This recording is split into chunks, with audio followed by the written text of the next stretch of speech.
ذرا آنکھیں بند کیجئے اور تصور کیجئے اس وقت کا جب نہ زمین پر انسان تھا، نہ بستیاں، نہ شہر، نہ تاریخ، صرف ایک گہری خوفناک خاموشی، اور اس خاموشی میں جنات کی سرکشی اور فساد۔ تب کائنات نے وہ فیصلہ سنا جس نے وقت کی دھارا بدل دی۔ اللہ نے فرشتوں سے فرمایا، میں زمین میں اپنا خلیفہ بنانے والا ہوں۔ یہ ایک اعلان نہیں تھا، یہ انسانیت کے امتحان کا آغاز تھا۔ پہلا انسان، پہلا نبی حضرت آدم علیہ السلام صرف پہلے انسان نہیں تھے بلکہ پہلے نبی بھی۔ اللہ نے خود انہیں علم سکھایا، فرشتوں کو حکم دیا کہ آدم کو سجدہ کریں۔ سب نے سجدہ کیا سوائے ایک کے، ابلیس۔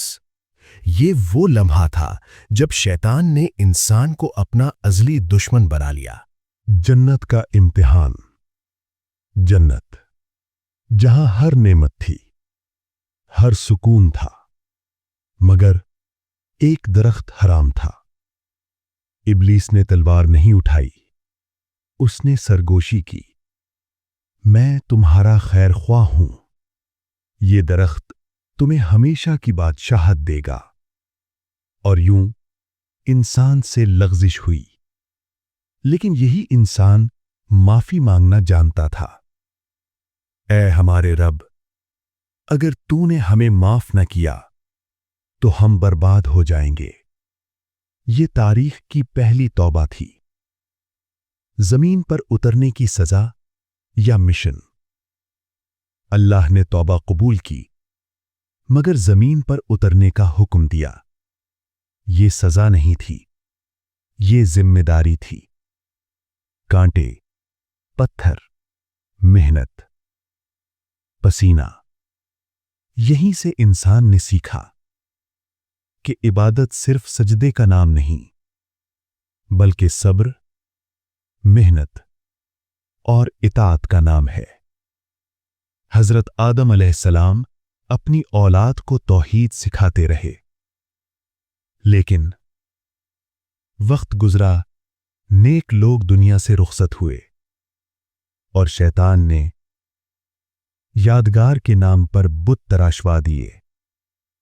پہلے محبت، پھر عقیدت، پھر عبادت۔ یوں دنیا میں شرک نے جنم لیا۔